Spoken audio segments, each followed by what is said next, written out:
বাঙালি খানায় সবাইকে স্বাগত জানাই। আজকে রান্না করব কাতলা মাছের কালিয়া।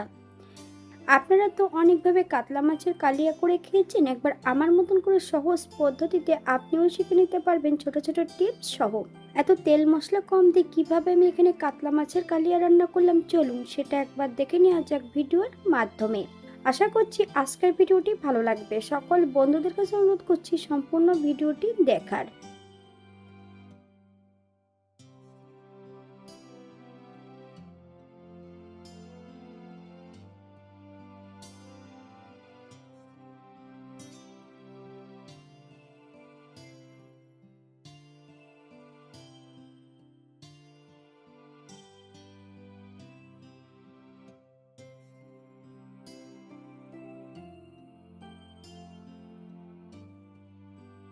কাতলা মাছ ছাড়াও অন্য অন্য মাছ এখানে কেটে নিয়েছি।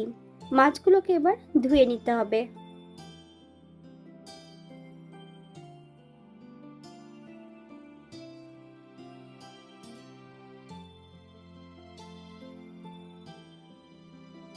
বাঙালি রান্না ঘরোয়া উপকরণ দিয়ে। আপনাদের যদি রান্নাগুলো পছন্দ হয় তাহলে চ্যানেলটি সাবস্ক্রাইব করে দিয়ে পাশে থাকবেন।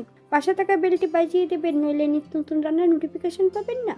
আমার এই চ্যানেলে আমিষ, নিরামিষ এবং বিভিন্ন ধরনের কাতলা মাছ বা রুই মাছের রেসিপি দেওয়া আছে। আপনাদের যদি পছন্দ হয় তাহলে চ্যানেলটি ঘুরে একবার দেখে নেবেন।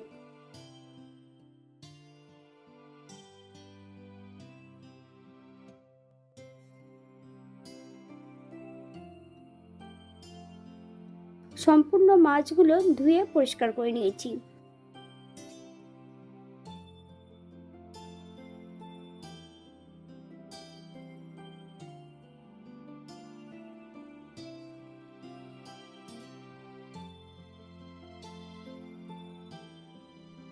এক চামচ লবণ আর এক চামচ হলুদের গুঁড়ো, এক চামচ কাঁচা সর্ষের তেল মাছের গায়ে বেশ ভালো করে লাগিয়ে নিতে হবে। 10 থেকে 15 মিনিটের জন্য মাছগুলোকে রেস্টে রেখে দেব।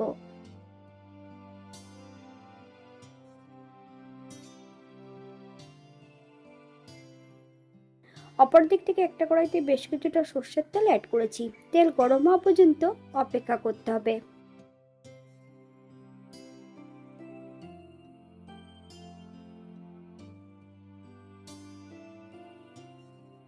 মিডিয়াম সাইজের দুটো পেঁয়াজ বেশ সরু সরু করে কেটে নিয়ে সম্পূর্ণ পেঁয়াজটা বেশ লাল করে ভেজে নিতে হবে। আপনারা একবার স্ক্রিনের দিকে ফলো করবেন।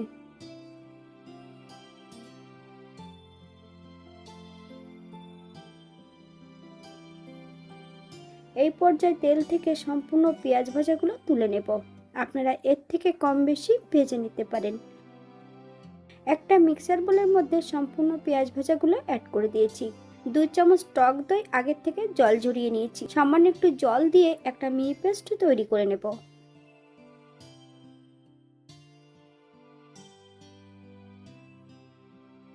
একই তেলের মধ্যে আমি সম্পূর্ণ মাছগুলো ভেজে নেব। মাছগুলো বেশ উল্টিয়ে পাল্টিয়ে লাল করে ভেজে নিতে হবে। আপনারা আপনাদের পছন্দ মতন মাছগুলো ভেজে নিতে পারেন।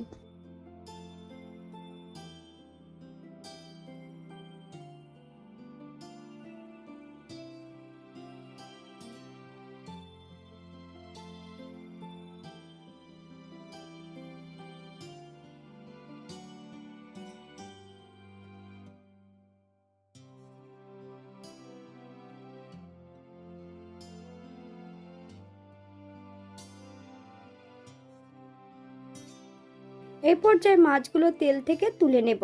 আপনারা এর থেকে কম বেশি ভেজে নিতে পারেন। দ্বিতীয়বার একই পদ্ধতিতে মাছগুলো ভেজে নিতে হবে।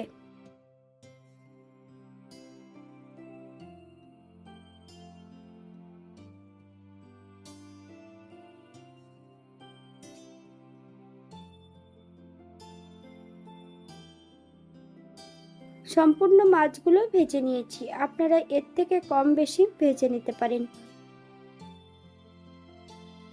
একই তেলে রান্না করব। ফোড়নে রেখেছি সাদা জিরে। ফোড়ন থেকে সুগন্ধ পেলে এক টুকরো দারচিনি অ্যাড করব। আগের থেকে বেটে রাখা আদা, জিরে, ধনে, শুকনো লঙ্কা, 2 চামচ বাটা মশলা অ্যাড করেছি। হাফ চামচ হলুদের গুঁড়ো। মশলাটা মিডিয়াম আঁচে বেশ ভালো করে ভেজে নিতে হবে। হাফ চামচ কাশ্মীর লঙ্কার গুঁড়ো।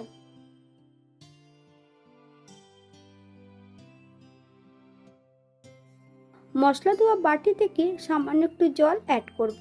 মশলা থেকে যতক্ষণ তেল না ছাড়ছে ততক্ষণ বেশ ভালো করে মশলাটা কষিয়ে নিতে হবে।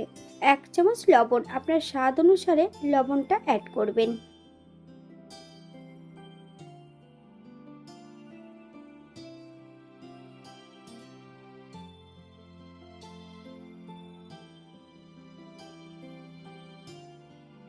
দই এবং পেঁয়াজ বাটাটা এই পর্যায়ে অ্যাড করে দেব।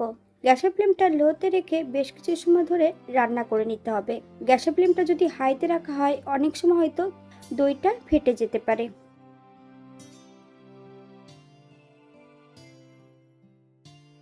মশলা কষানোর মাঝপথে সম্পূর্ণ মাছগুলো অ্যাড করে দেব।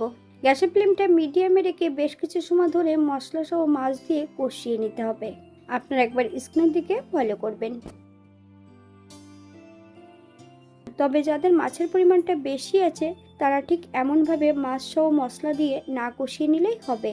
আগে গ্রেভিটা তৈরি করে নিয়ে তার মধ্যে মাছগুলো অ্যাড করে দিতে পারেন। এখানে আমি গ্রেভির জন্য 1 কাপ জল অ্যাড করব। আপনাদের যতটা গ্রেভির প্রয়োজন আপনারা ততটা জল অ্যাড করতে পারেন।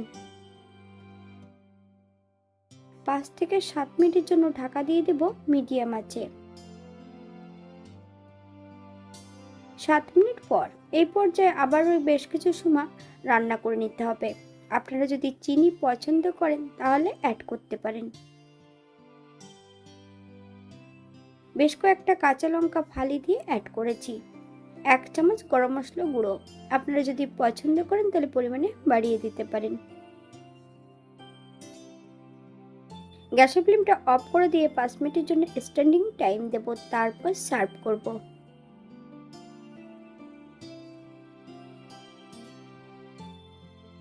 এটা দেখতে যেমন ভারী সুন্দর হয়েছিল, এটা গরম ভাতে খেতে কিন্তু অসম্ভব ভালো হয়েছিল। আপনারা বাড়িতে একবার একই পদ্ধতিতে বানিয়ে নেবেন। এখানে যে আমি উপকরণগুলো অ্যাড করেছি আপনারা এর থেকে কম বেশি করে নিতে পারেন।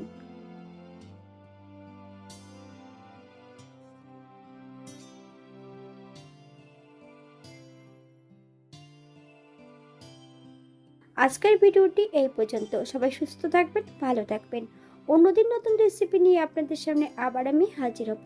নতুন ও পুরনো সকল বন্ধুদের অসংখ্য ধন্যবাদ ভিডিওটি দেখার জন্য। হাতে যদি সময় থাকে তাহলে একটা লাইক, কমেন্ট, শেয়ার করবেন।